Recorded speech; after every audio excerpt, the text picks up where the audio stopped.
We took passage upon an Asante airship. Its envelope was made of brightly colored kente cloth, a distinctive weave pattern coated in a waterproofing varnish, which lent it a pleasing sheen. The gondola was made of a dark textured wood, painted with patterns of kola nut leaves. Okay. Who can I talk to? Okay, JJ, have a good night. Let's talk about Freetown. Freetown to Dakar. Did you like Belém? Yeah, sure, why not? Not a slaver, are you? Dakar to Timbuktu. Dakar to Porto Novo. So we got a new route to Dakar. And we had a task to go to Dakar with some poison. I wonder about that. The ship was slow for an airship, sailing through the clouds like a large ponderous creature. The crew was a raucous mix of West Africans, Brazilians, Americans, and French deserters who called cheerful insults to each other in a dizzying variety of tongues. No doubt I would leave this voyage with my vocabulary enriched. Oh no, stay alive, Fog, stay alive. The Asante Empire was well documented in European sources, given its military prowess and sophistication. Its borders did not stretch to Freetown, but it traded freely with the kingdoms, colonies, and protectorates of West Africa. I fell into conversation with Esson, one of the Akan crew, at luncheon. What are you trading? Cola nut, he grinned. Half the crew chews it. It sharpens the mind. We carry cola nut to Brazil and rubber to Freetown. It makes a change from being a soldier. You were a soldier? I followed the captain into battle many times. After he was blinded, we became traders. Esson leaned back on his stool. I like this life more, I think. Okay. Esson knocked on our cabin door in the afternoon to inform us that Freetown had been sighted. I went out on deck to watch our descent. I could scarcely believe we had crossed the entire expanse of the Atlantic Ocean from South America to Africa in a mere 3 days. Soon we would be setting foot in Freetown, founded by freed slaves, a city built upon the foundation of liberty. I wondered what I would find. Fog is now down to 19 points of health. Anyways, market, that's worth a lot, sell it. Sell that, sell the cotton flour. Yeah, sure, sell it. We're never gonna get to Port-au-Prince now. Or Khartoum or Budapest. Sell these things. Yeah, that's fine. We are gonna head for Dakar. Keep that. We might head for Tangiers. I think we're gonna be traveling in the desert. Let's get the machete. The water bladder. Yeah, this is... yeah, khaki shorts. Let's get all these things. Just try to keep Fog alive. If we can. Can we afford to go to Dakar? By gyrocopter? Potentially yes. Negotiate. Sure.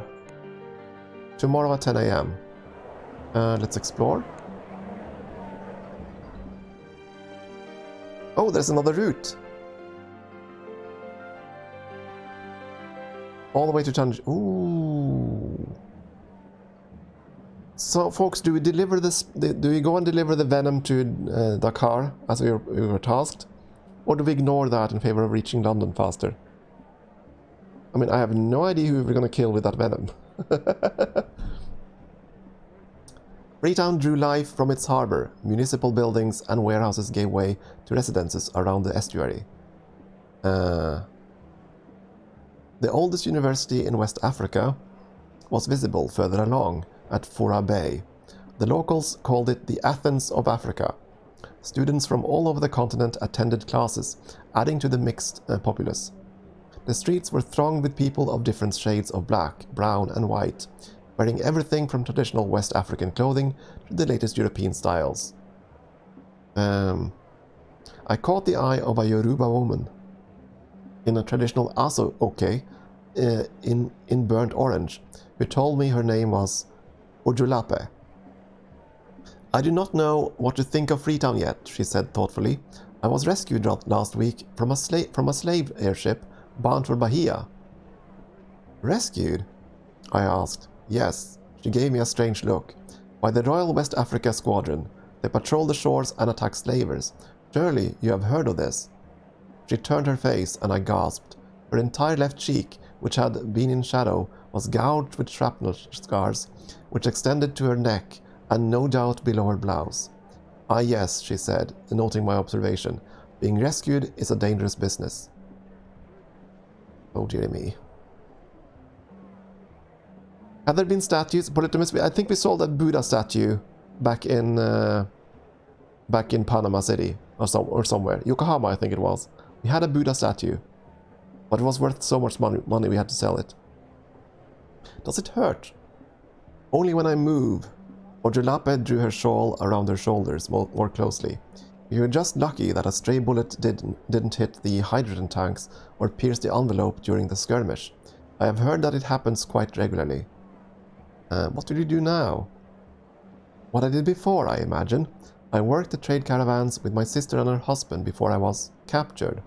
Her jaw hardened. I'm heading out at first light tomorrow to Timbuktu. Hopefully I will find them there. I considered joining her and gathered some relevant details from her. It would be a journey of 5 days and not an easy one. I bade her a polite farewell as she moved away. The sun grew too much for me and I retreated to the shade. We had come so far, my master and I, but there was still a long way to go.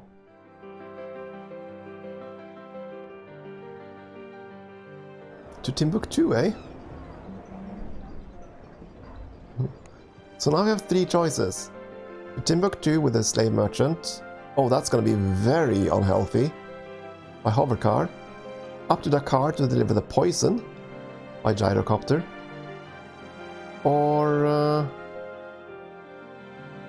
all the way to Marrakesh. By airship. Which is certainly the more smooth path. So what do we do? Do we deliver the poison? I have no idea what's going to happen.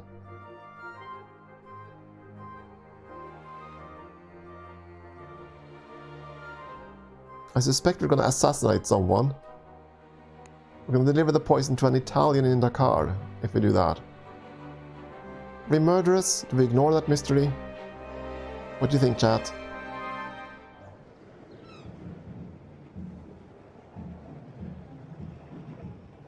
Of course, our health is kind of low. Marrakesh is Morocco, Polytemus. Be honest and deliver as promised? Okay then, I guess we're going to have to go to Dakar first then.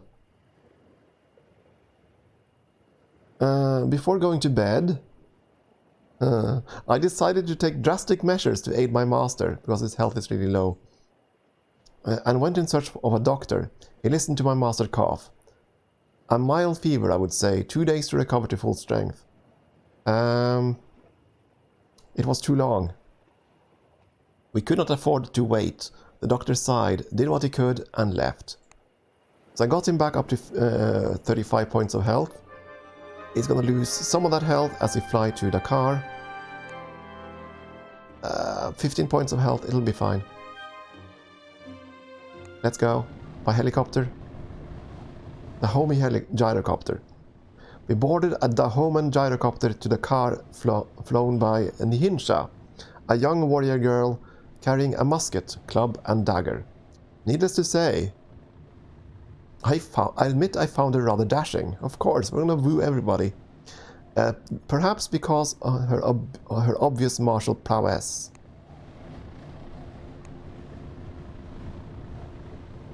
I wonder what's going to happen with that poison. I'm very curious. Maneuvering with one hand, Nihinsha did not drop her musket even when we hit a patch of turbulence. I admire her determination to remain fully combat ready at all times, though I admit neither I nor my master could pose a credible threat to her. I had heard stories of the Dahomey, the French West African troops called the kingdom the Black Sparta, and termed their women warriors Amazons. This is my first flight, she called back to me jauntily in French. Am I not doing well? Where did you learn French? Nihinsha looked bored. It is the language of my enemy, so of course I learned it. I had no answer to give her, and so made none. Monsieur Fogg looked supremely uninterested and bent his head upon his ledger, despite the wind whipping at the pages. Oh dear. What's gonna happen? I passed the remaining time with idle conversation.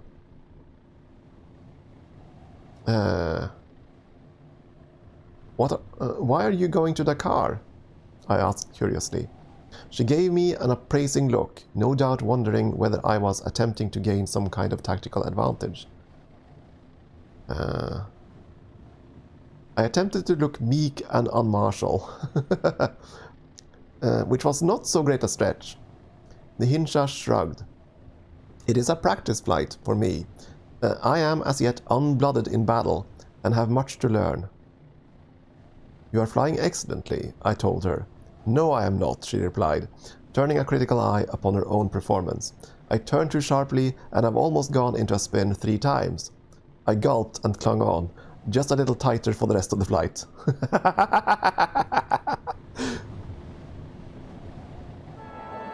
Anyways, we are in Dakar. Let's explore. We found a journey to Marrakesh, I think. Okay. Dakar was a major regional port, positioned advantageously for European and transatlantic trade. Tall telegraph poles crisscrossed the city, and steam trains departed southwards from the newly constructed station almost hourly. An easy place to leave, though many of its routes ran east and south. The market doesn't open.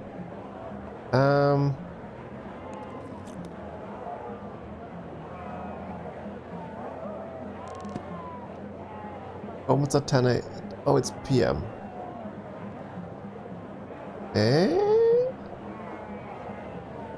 Let's plan. The route to Marrakesh. 2 days at 11 a.m.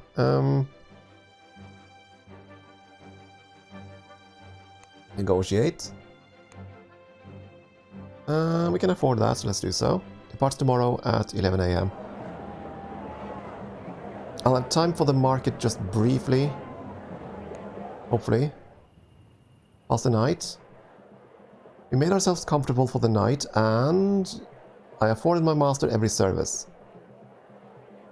Providing him with fresh clothing, because his health is very low.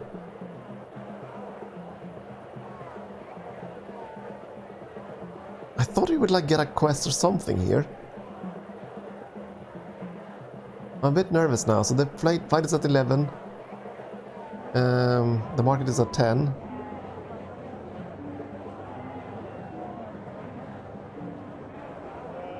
So you have to wait until 10 now to open this and see if we can trade away the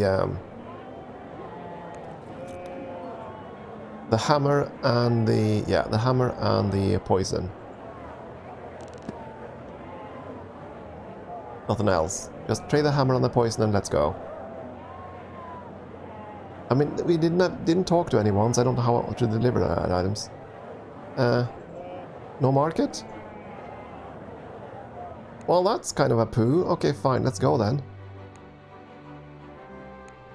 So I couldn't actually deliver the darn thing. I don't know. That's weird. We had no way to deliver the poison. No way to sell anything either. I couldn't go to the market at all. Huh. We boarded the Méduse, a sleek palace-type French airship. captained by a Chamba tribesman in pristine white uniform with a blue cummerbund and a dark cape which fluttered back from his shoulders in the hot wind. Okay, let's converse. Talk about Marrakesh. Marrakesh to Tangiers. Good. Tangiers to Lisbon. I've been in the Navy. Let's pretend we've been in the Army. Tangiers to Timbuktu. Atlanta.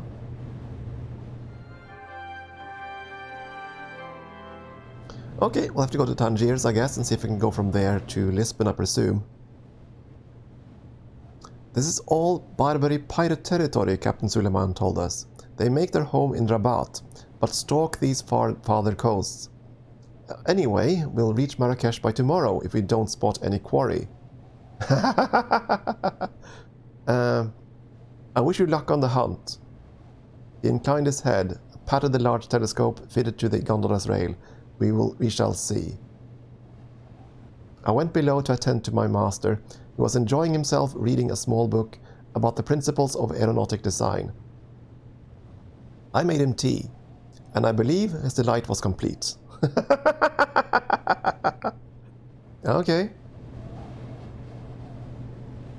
Hopefully Fog won't die. He's around 30 health right now. We woke next morning at first light to hear the crew scurrying about on deck.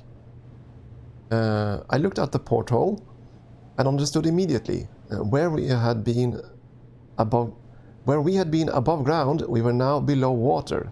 Above water. The airship had changed course. Monsieur, I began, weary of breaking the news to my master. Fix it, he declared, not looking up from his study of his moustache. I nodded and went above to find the captain, but he found me, racing over and catching me by the arm. Pirates, he exclaimed. We are running them down. Okay.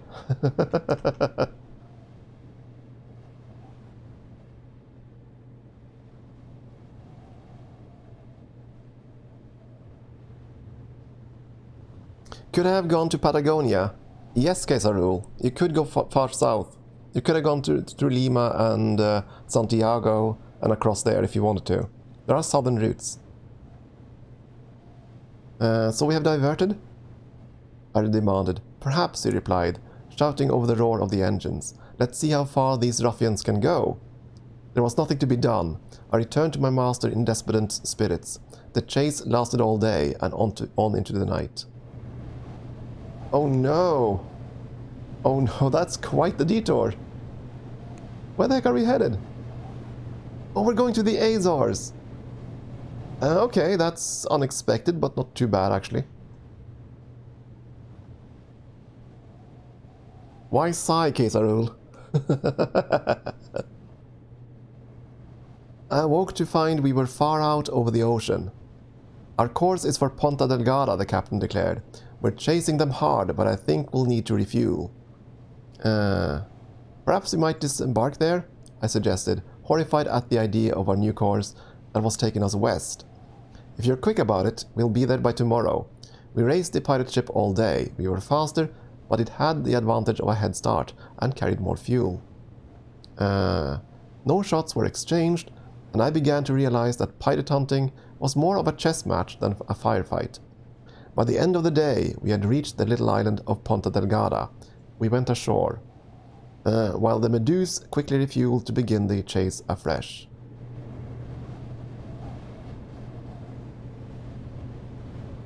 Oh, they're going to be short. It's closer than that, I think. Oh. Fog is now at 0 health. This might be game over. Explore. It's a route from here to London, but Fog has to survive it. Puente Delgada was the largest settlement on the volcanic island of São Miguel in the Azores. Looking out from its shores, we could have been stood upon an empty earth, on a single island surrounded by endless water. There must be people born on this rock who feel that way all their lives. Monsieur Fogg, of course, took in the pleasant environs with one cursory glance and bent his head to his almanac. "Are you worried about the wager?" I asked, on impulse. My master looked up from his note-taking briefly. "We are not in London yet, but we are making excellent time," he said primly. "Find out when the next airship to Lisbon departs." "As you say, monsieur." My master focused once more upon his almanac. I paused to breathe in the scent of citrus on the way to the harbour. It lingered in my nostrils for days, long after we had departed the Azores. Yeah. Fogg is at 0 health. I think it's time to go for the doctor. Let's see. We passed an anxious night. With our 80 days deadline looming, every sunset seemed to carry extra weight. With what remained of the day, I attended to Monsieur Fogg. Ensuring he had fresh tea. "Day 61, Monsieur Fogg murmured, that night in his sleep, and still some distance yet to travel." So, we have a journey to London right there. That will kill him. I can afford it, but it'll kill him. I have to stay at the hotel. At least one more night. Another night, and the clock was forever ticking upwards. At night, I afforded my master every service, so I don't get the doctor offer now. Oh no! That's too bad. Now the doctor offer would have been good. Can I afford that trip? Now it's closed, of course. In 5 days, negotiate. Okay, that can't be done now. 5 days. I don't dare go to any other place. Let's stay for another day. We have time. Our room was decent enough, but I was sure I could not sleep. Day 63. There we go. Before turning in for the night, I decided to take drastic measures to aid my master. Here we go. And went in search of a doctor. He took my master's blood pressure and checked his tongue. A rush of blood to the head, I would say. 3 days to recover to full health. There was no alternative. And I kept my master to his bed. Not too long. And then after 3 days, he was at last recovered. So I brought him back to full health. The good news is, now, that's going to depart tomorrow. We can't afford this renegotiation. The hotel night tonight shouldn't take more than £500. We should be fine. Day 67. We took a room and settled in, and I did some minor alterations to our clothing to better prepare us for the upcoming departure. The market just isn't open, is it? Okay, there we go. Open luggage. Toss away everything. We can't have luggages on this thing, that's fine. Oh wait, this actually sells things even though the market wasn't there.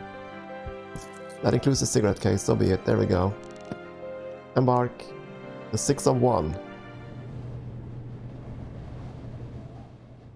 The 601 was a privately owned airship that we spotted, quite by chance, as it landed to refuel.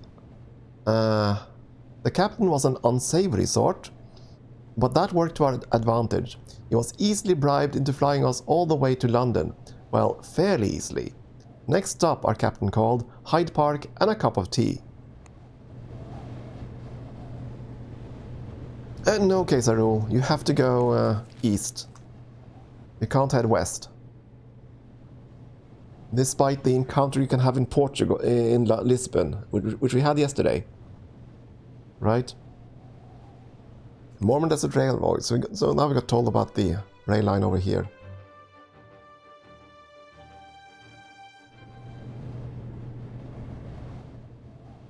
Monsieur Fogg looked out of the observation deck windows with perfect calm, and there was no reason to be concerned. We were safely within our 80-day window. I could not wait to stride into the Reform Club and claim our prize. I spent the remaining time ironing, which is a great solace to an uneasy soul. We tethered at the airship dock in Hyde Park, and felt, for the first time in 67 days, the feel of English soil under our shoes. At long last, we had returned to London, and in good time. Return! I seized my master by the collar and threw him into one of the steam carriages idling on the banks of the Serpentine in Hyde Park. There is no need for such unseemly haste, Passepartout, my master noted, but I was a man possessed. And the carriage barely shuddered to a steam-hissing stop before I dragged my master from his seat and up the steps to the imposing doors of the Reform Club. I released him only when we reached the great saloon, where my master's 5 antagonists stood from their chairs, gaping in an attitude of great shock. Monsieur Fogg only straightened a little and said, in his calm voice, "Gentlemen, here I am." The room erupted into cheers, and I staggered to the nearest chair and collapsed heavily into it, my hands shaking. I realized, as though a spell had suddenly broken, that we had succeeded, and my master had won £20,000. With the 4,000 we began with, the debt built up from the banks along the way, and our remaining funds, it was a profit of over 15,000, hardly a meager sum. My heart began to beat again, and I saw for the first time the ground interiors of the Reform Club, which had no doubt remained untouched since its founding some 30-odd years ago. The most advanced piece of technology within was a gilded clock set upon the mantelpiece. A few club members were muttering about the impropriety of a lighting in front of the club from a steam carriage. I pushed my way through to Monsieur Fogg, who had nearly been swallowed by congratulatory crowds. "You have won the bet, monsieur," I told them. As though saying it aloud, and seized my master by the hand and shook it, as though we were two equals, and not merely a master and a servant. Monsieur Fogg pressed my hand warmly, and did not remark even once upon the impropriety of my gesture. This will say something very different if you haven't built up a relationship, by the way. And anyways, indeed, though his cool gaze did not so much as waver or soften, I believe he welcomed the chance to shake my hand. "Any gentleman would be fortunate to call you his valet, and you have been a worthy companion to me. Besides," Monsieur Fogg said, and I knew that, from him, there could be no higher praise. Mr. Fogg, one of the journalists in the crowd cried, interrupting our conversation. "What's next for the great adventurer Phileas Fogg and his loyal valet Passepartout?" My master looked at me. I laughed wildly. "We will circumnavigate the globe again, of course, only in the other direction." I looked around at the faces of the assembled crowd and quirked an eyebrow. "Anyone care to make a wager?" Monsieur Fogg refrained from rolling his eyes. "I believe," he said with great deliberation, "that tonight I will have supper and go to bed. Come, Passepartout, it grows late." So despite his saying this, by the way, you cannot go the other direction. You can only go east, you can't head west. "Yes, Monsieur Fogg," I said, and followed. Your journey around the world is complete. We've done it! Let's get the summary. Celebrated Englishman Phileas Fogg wins round-the-world wager. Journey completed in 67 days, despite slow ride on horseback across the steppes, unsolved murder about experimental ship, and mid-Amazon shootout. So we had, a few mishaps here and there, but, that's okay. So we visited 17 of 169 cities, traveled quite a few miles, mostly by airship, which is fast. We made money. Traveled a fair distance by sea, by land. Yeah. Character is now courageous. Manner is flamboyant. Valeting is remarkable. And comfortable relationship with Fogg. Not bad at all. But yeah, again, there are tons of adventures in this game. So if you want to buy this game, by all means do, because you're definitely going to find new experiences, I guarantee you that. There are tons of cities we haven't been to across these 3 playthroughs. We did the North Pole trek this morning, and that's one of the special ones, but there are a handful of others as well. I strongly recommend going down the coast of Africa, by the way, down to Madagascar and those areas. I'd recommend going into the Arab desert.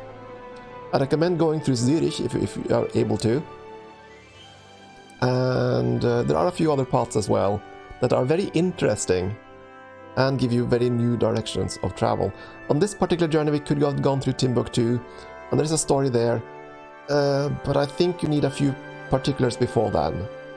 And of course you can also go to Machu Picchu, among other places. There are quite a few fun things to do here. But hey, I managed to go through the Amazon with an excavator.